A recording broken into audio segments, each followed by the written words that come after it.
Hey, this is Matt. Welcome back to the channel where I'm going to be talking about LeBron James and how he got his hair back, his several hair transplants, FUE and FUT hair transplants, his hairline comebacks, several of them when his hairline literally came back from the dead, then he lost his hair, and then the hairline came back again several years later. I'm going to be talking about that as well. I'm going to be talking about his use of concealers and hair fibers, which I think he's a big fan of. And talking about hair fibers, guys, this video has been brought to you by GoFiber, which are hair building fibers you can use to mask any thinning, any patchy areas on your scalp. So make sure you check out my link in the video description below where you can visit GoFiber, get a free sample of your choice, and test it out yourself and see if you like them. Guys, welcome to the video again. Welcome to the channel. If you are new, this is a hair loss and hair transplant related channel where I'm talking about these topics all year round. Make sure you check out my Facebook group, Hair Transplant Experiences, with over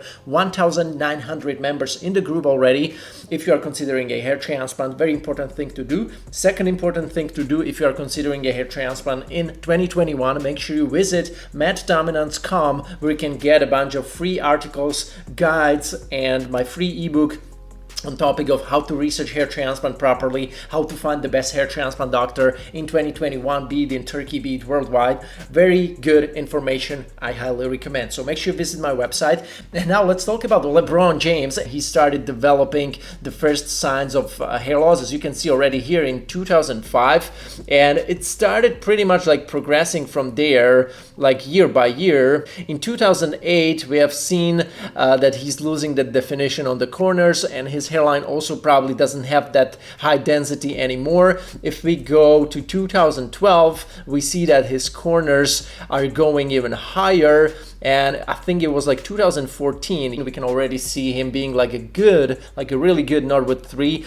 with some diffuse hair loss already starting to appear on his corners and starts to progress towards the mid scalp. 2014 was probably the last year as we remember like LeBron without hair on the front or with this type of thinning, because in 2015 we already can see him with a pretty defined hairline. Like that would be considered like the first comeback. Now, how can I tell for sure that LeBron James got a hair transplant? Well, this is a screenshot from a video where his barber was cutting or trimming his hair, and you can see the red arrow shows the FUT scar, like pretty small FUT scar from a previous strip surgery, and the black arrow shows us another area below the scar where we can see these small dots, white dots, which come from another hair transplant, but this time FUE hair transplant. Okay, this is like follicular unit extraction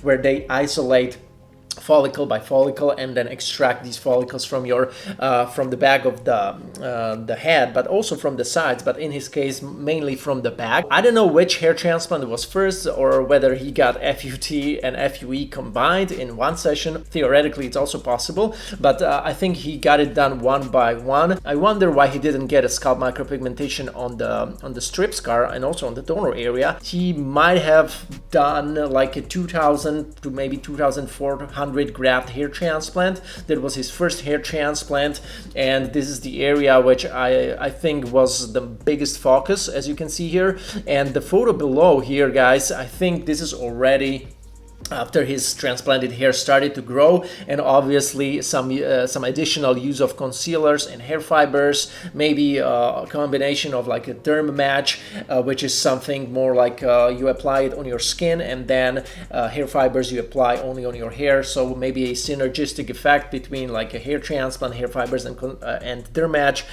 is this photo here. Because honestly, if we look at him here, and this is from 2015 from the movie Trainwreck, this is not achievable with a hair transplant, obviously, and this is like a synergistic effect, hair transplant plus hair fibers plus like concealers like derm match, and combining all that together. And especially if you have like very dark hair or black hair in particular, it's very easy to use hair fibers to make it look natural as well. And this is his progression in his transplanted hairline. As you can see here, the picture number one, we see like no definition in the frontal hairline whatsoever, although I think already that this photo was already after his hair transplant, because here, the photo number 2, we can see already how his hairline is thickening, and with the photo 3 and 4, we can already see a much better definition also in his frontotemporal triangle here, okay, on the photo number 4. All right, so after his first hairline comeback from the dead, we can see him with a big drawback in 2018, where he was like accidentally captured during the game with one of his teammates. Here we can also nicely see how his transplanted area was left and was like spared from hair loss, because this hair comes from the donor area, from this donor zone, which is like more resistant to DHT, to androgen action and their miniaturizing effects on hair follicle, and that's why we can see how the hair was able to be preserved or stay preserved, and he kept on thinning only behind. And this also just confirms me that he probably got only one hair transplant by the time on the front here, and he didn't do anything on the rest, like mid-scalp and crown. He was just using fibers over all of these years on this area, like mid-scalp and crown. This was 2018, and in 2019 there will be another comeback of LeBron's hairline and the whole mid-scalp. You can just take a look at it. Yo, my boy Slick Nick came through and gave me one of those grade A cuts.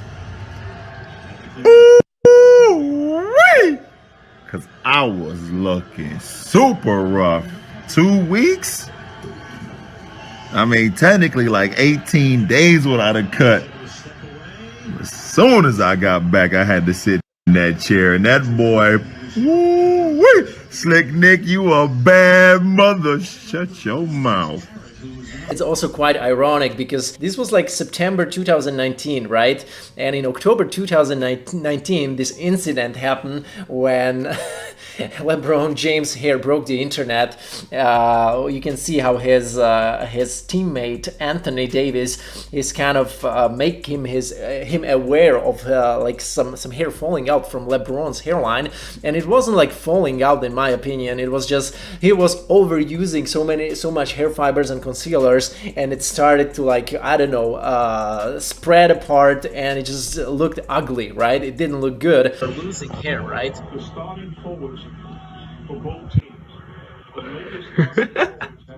Now, some people think that LeBron was wearing something like this, which you can see here, right? Like a partial hair system or something like that. But I highly doubt that, because that would mean that LeBron had to like be constantly like shaving the whole front for this hair system unit to be like glued on that skin. So in order for that partial hair system unit to hold properly, also when the person is sweating, you need to shave that area where you want to like glue that hair system on. So I doubt that LeBron James was ever like wearing a hair system, like partial hair system. I think it was just as a result of using hair fibers, okay? So this was a little shock to his hairline. If you would ask me now how LeBron's hair could look like in reality, I would maybe guess something like this. Okay, if there are like no hair fibers, no concealers in the hair, and we can clearly see here that he also didn't get any scalp micropigmentation done, because then the scalp would look different, would look darkened.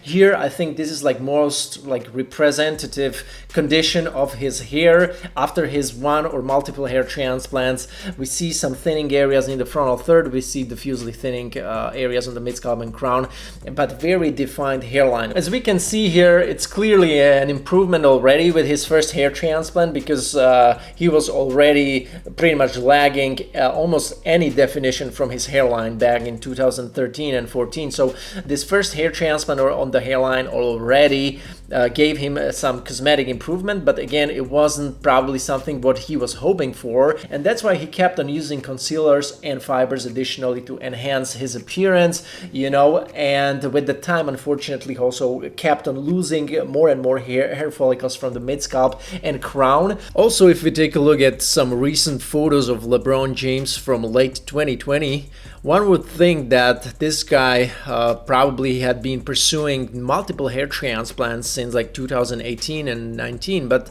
it's not really true. In fact, it seems like the same hair loss progression is still intact. We can see LeBron diffusely thinning all over his mid-scalp and also vertex. From here, it seems like his crown area is also balding pretty aggressively. Who knows if this guy and how well is he going to be like keeping up with that hair loss. But it's also obvious that LeBron wasn't like the most serious guy about hair loss prevention either over the last decade or so, which is something that he should have considered and he should have paid more serious attention to. That was pretty much it for this video. That was the hair transformation of LeBron James, and if you like this video, make sure you check out my other celebrity hair transplant transformations on this channel, or check out my website Matt Dominance and the section celebrity hair transformation, where you can read about different transformations of like Matthew McConaughey, Jordan Shaqiri, Elon Musk,